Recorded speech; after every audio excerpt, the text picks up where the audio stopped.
Today on r/today I effed up. Today I effed up by not seeing a doctor after a car crash. Technically didn't happen today, but I still think about it every day, so you know. It has been almost 2 years since I, now female 18, was in a car accident with my best friend at the time. He was driving, I was in the passenger's seat, and he crashed us into a tree at the side of a quiet road. Crash is mostly a blur. I wasn't wearing a seatbelt and I got slammed forwards before the airbags went off. I remember my friend dragging me out of the car and telling me we had to go. He wasn't sober and driving a car borrowed without permission, so we couldn't risk someone seeing us and calling 911. I was just really confused. I was crying. My legs felt weird, but we managed to walk all the way to his house. I slept on the couch for literally 13 hours straight, then woke up in really bad pain. I guess the shock wore off. I couldn't turn my neck at all. My friend helped me stand up, and once I did, I felt this god-awful crushing pain around the middle of my back. He was pretty much fine somehow. I should have gone to a hospital immediately, but I was 16, stupid, and terrified of my parents finding out. I had a black eye and some cuts on my arms and told them I fell down the stairs. It hurt for months. Sitting or standing for longer than maybe 20 minutes was agonizing. I couldn't breathe in deeply for a while. I drank a lot during that time just to be able to sleep. My neck pain eventually mostly disappeared. I had really bad swelling around my mid-spine for a while that went away over time, but I still have an absolutely rock-hard bump there today. I'm somewhat better now, though I still can't really bend over to wash my face, tie my shoes, etc. Gives me the same stabbing pain sometimes. My back always feels extremely, painfully stiff. It kind of radiates down to my behind or upwards sometimes. I can't lay on my stomach, back, or left side. Every muscle in my torso always feels really tense, probably from my crooked posture. But standing up straight makes my back hurt more somehow. Strengthening and stretching at the gym hasn't helped so far, and sometimes literally makes it worse. I'm kind of scared this will be an issue forever, or get even worse when I'm like 40, honestly. Some days are doable, some days I wish to unalive in my sleep, but I literally haven't had a pain-free day since late July 2022, which is pretty depressing. I'm trying to keep some optimism going though, because sometimes I do feel like it's improving a bit. I never told my parents. At one point I figured, why bother, as it has been way too long for any medical professional to fix anything. I haven't spoken to that friend in about a year. He moved to a different country. I have my license now, but I don't love the idea of being behind the wheel, so I rarely drive. I don't like cars in general still. Luckily, my boyfriend is super understanding and we usually take public transportation to go places. I know this problem is literally my fault entirely. I knowingly sat next to an intoxicated driver, didn't put on my seatbelt, and didn't go to the ER the second I had the opportunity. This particular night is literally the biggest regret of my life. Saw some guy on here not go to a doctor after a possible spine injury, so here I am rambling about my somewhat related experience. Maybe someone here will learn from my mistakes. For our next story. Today I effed up by getting third-degree burns on the bottom of my feet.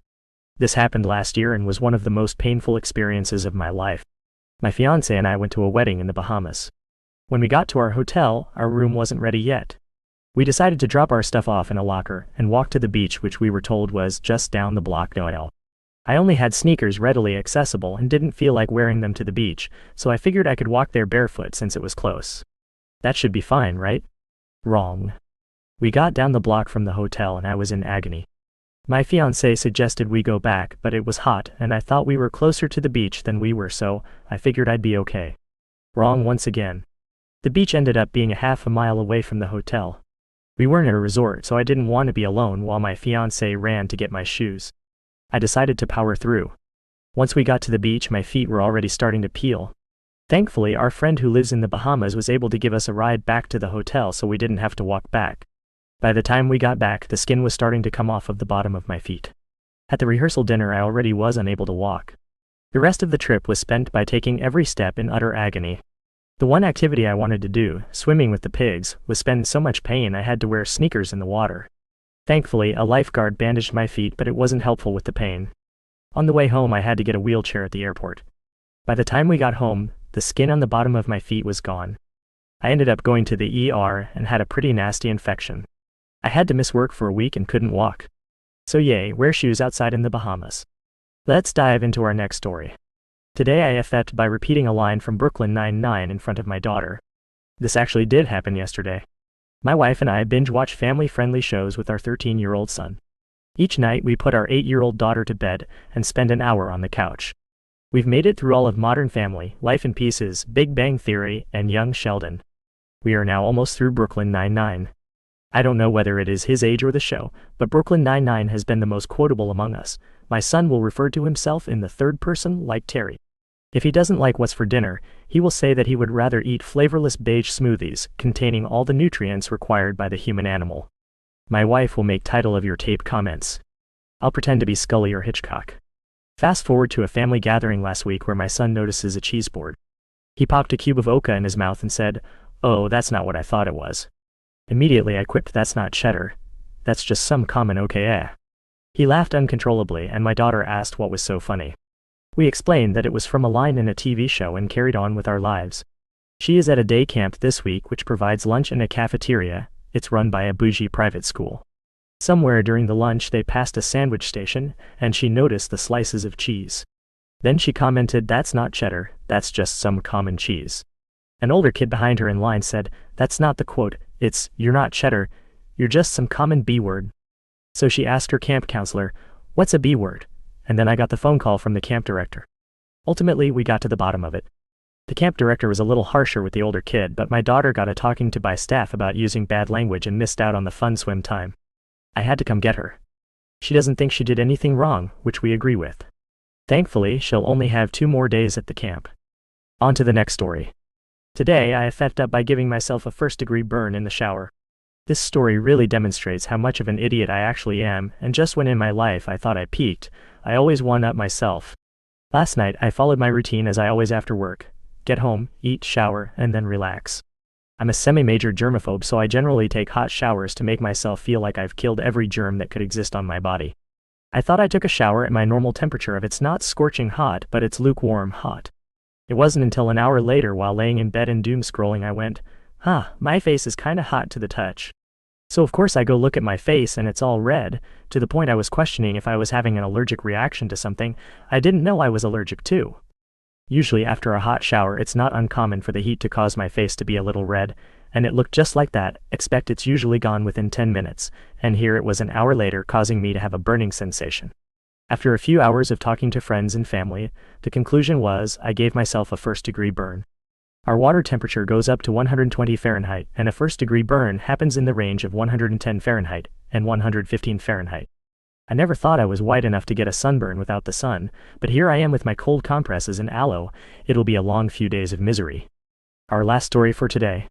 Today I effed up by drunkenly confessing an insecurity to my fiancé. I, 28 female, was just recently engaged to my amazing fiancé, 30 male of 6 years. I want to say my fiancé has helped me out of a very toxic family situation into therapy back in graduate school, and has been very open as I have been rebuilding myself away from family. It has been rough, but my fiancé has been amazing and kind through it all. In the 6 years of us being together, these past 2 years have been different. His work takes a lot of his time. Even sometimes his weekends. He hates it. He always tells me how much he wishes he could be home with me and our dogs. But his job pays very well and we were able to afford a very nice first home. It was my dream house and my fiancé bought it without even looking at it. He just knew I loved it and trusted me. He is amazing. He wants to finish paying off our mortgage and then finding a less stressful job once we have equity. I do contribute to the mortgage as well and always add my extra savings to paying off the mortgage. Back to his work. It's a lot. But I do my best to not show that it gets to me too. I always text him asking what I can do to help him relax at home. I always try my best to make sure he can instantly relax when he comes home. But inside I feel so insecure.